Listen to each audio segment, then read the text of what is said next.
Hello guys, welcome back to the channel and welcome back to elite wrestling. तो guys सबसे पहले sorry कि काफी दिनों से वीडियो नहीं आई, लेकिन फाइनली आज से मैं होप करूंगा कि हमारे चैनल पर रेगुलरली वीडियोस आने लगे। और हाल फिलहाल में बात करने के लिए भी कुछ बहुत ही बड़े बड़े टॉपिक्स आए हैं, जैसे कि न्यू जापान प्रो रेसलिंग के अंदर क्या हुआ, आने वाले डायनेस्टी पे पर क्या होगा, एईडब्ल्यू के अंदर फ्री एजेंसी मार्केट और हाल ही में सीएम पंक को लेकर हुई कंट्रोवर्सी और उस पर डिटेल में रिपोर्ट। जिन सब चीजों के बारे में आज इस वीडियो के अंदर हम बात करने वाले हैं, इसलिए ये सब बातें जानने के लिए ये वीडियो एकदम आखिर तक जरूर देखना। और गाइस ऐसे ही एईडब्ल्यू से रिलेटेड हर एक न्यूज, रूमर और अपडेट और एईडब्ल्यू के हर एक शो का रिव्यू पाने के लिए हमारे चैनल को सब्सक्राइब करना मत भूलना। पर अब ज्यादा देर न लगाते हुए चलिए वीडियो शुरू करते हैं। और सबसे पहले ही बात करते हैं हाल ही में चल रहे हुए सबसे हॉट टॉपिक की, और बात करते हैं सीएम पंक की। और जानते हैं कि हाल ही में सीएम पंक और एईडब्ल्यू को लेकर कौन सी बड़ी कंट्रोवर्सी हो चुकी है। तो मुझे लगता है कि अब तक तो आप सबको पता चल ही चुका होगा कि हाल ही में एईडब्ल्यू ने क्या किया था और किस तरीके से लोग कह रहे हैं कि वही चीज बैकफायर हुई है।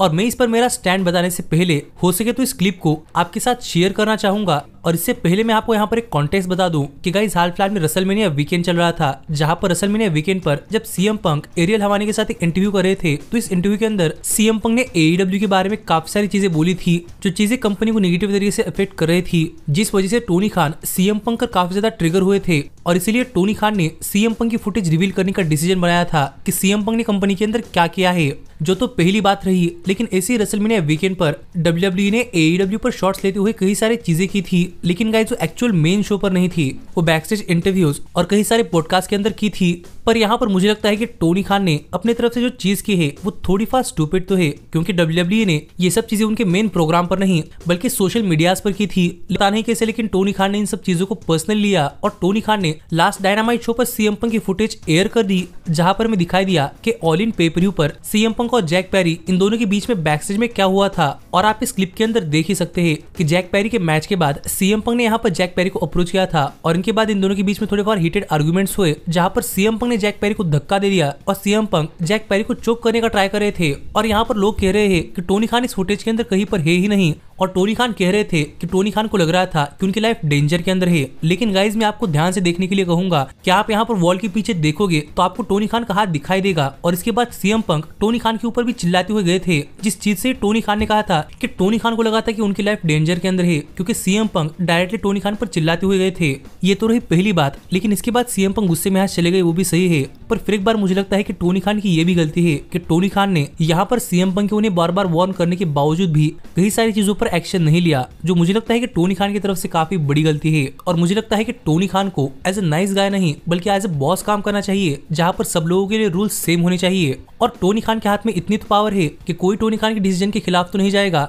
इसलिए मुझे लगता है कि टोनी खान को अब अच्छा आदमी बनना छोड़कर एक बॉस बनकर सोचना चाहिए कि उनकी कंपनी के लिए सही क्या है। पर हाल ही में जो टोनी खान ने ये चीज की है, उस चीज को देखकर काफी सारे लोग एईडब्ल्यू क्रिटिसाइज कर रहे हैं और कह रहे हैं कि एईडब्ल्यू ने वही चीजें प्रूव कर दी है जो कि सीएम पंक ने कही थी, जिस चीज से लोग सीएम पंक को सपोर्ट कर रहे हैं। लेकिन गाइज मुझे एक बात बताइए, अगर आप प्रोफेशनल एनवायरनमेंट के अंदर काम करते हैं तो क्या वहां पर बैकस्टेज में इस तरह की फाइट्स करना सही है या फिर गलत? क्योंकि मुझे लगता है कि यहाँ पर उतनी चीजें हुई है जो कि सीएम पंक ने बताई है, लेकिन गाइस फाइट इनिशिएट करना ही ये सबसे बुरी बात है। इस वजह से अगर आप सब लोग अब भी सीएम पंक को सपोर्ट कर रहे हैं और कह रहे हैं कि पंक ने कुछ गलत नहीं किया, तो गाइज मैं कहूंगा कि सीएम पंक ने गलत चीजें की है, उन्हें फाइट स्टार्ट नहीं करनी चाहिए थी। और मैं अकेले सीएम पंक की वजह से एईडब्ल्यू पर टर्न नहीं करूंगा, क्योंकि एईडब्ल्यू के अंदर और भी कई अच्छा टैलेंट है जिन पर डब्ल्यूडब्ल्यूई सिर्फ इसलिए शॉट्स लेती है क्योंकि उन्होंने डब्ल्यूडब्ल्यूई को चूज नहीं किया। क्योंकि यही सेम चीज हाल फिलहाल में ट्रिपल एच ने भी की थी, जहां पर उन्होंने विल ऑस्प्रे के बारे में बात करते हुए कहा था कि विल ऑस्प्रे को ग्राइंड करना नहीं आता, मेहनत करनी नहीं आती, और इसीलिए विल ऑस्प्रे ने एईडब्ल्यू चूज की है, ना कि डब्ल्यूडब्ल्यूई।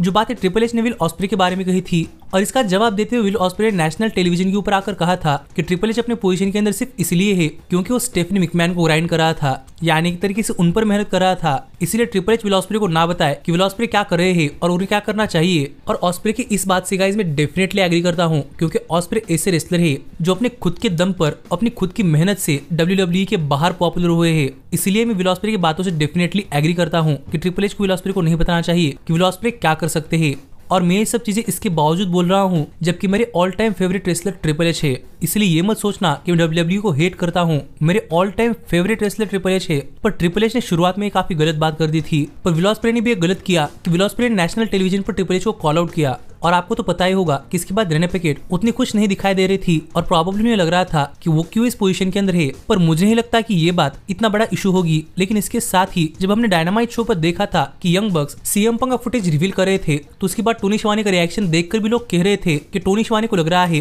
कि AEW के अंदर भी चीजें बिल्कुल वैसे ही हो रही है जैसे कि WCW के अंदर हुई थी, और टोनी शिवानी को डर था कि कहीं AEW WCW ना बन जाए, इसलिए उनके चेहरे पर इस तरीके का रिएक्शन था। लेकिन गाइस हाल ही में टोनी शिवानी अपने लेटेस्ट इंटरव्यू के अंदर क्लियर करते हुए बताया कि टोनी शिवानी के चेहरे पर जो रिएक्शन था वो इस वजह से नहीं था कि टोनी खान ने सीएम पंक का फुटेज रिवील किया और टोनी शिवानी उससे नाराज थे। टोनी शिवानी बस अपने कैरेक्टर के अंदर थे और वो यंग बक्स पर हीट डालना चाहते थे, इसलिए टोनी शिवानी ने यंग बक्स की सेगमेंट के बाद इस तरीके का रिएक्शन दिया जिससे कि टोनी शिवानी दिखाना चाहते हैं कि वो as a face commentator Young Bucks से एग्री नहीं करते। और उनका रिएक्शन इस बात के लिए था जो बातें टोनी शिवानी ने हाल ही में अपने लेटेस्ट इंटरव्यू के अंदर क्लियर कर दी है, और मुझे लगता है कि ये सही बात है। पर मैं इस चीज से काफी सरप्राइज हूँ क्योंकि लास्ट वीक डायनामाइट शो पर बात करते हुए एडम कोपलन यानी कि एज ने कहा था कि उन्हें पॉजिटिव चीजों पर फोकस करना है, लेकिन टोनी खान ने पता नहीं क्यों पूरी की पूरी नेगेटिव चीजों पर फोकस किया, जो मुझे लगता है कि टोनी खान को नहीं करना चाहिए था। पर देखा जाए तो इस वजह से एक रात के लिए AEW की रेटिंग्स तो बढ़ी है, क्योंकि लास्ट नाइट डायनामाइट शो की व्यूवरशिप 9% के जंप के साथ 820 के आई है, जो कि इसके पहले 750 के आसपास थी।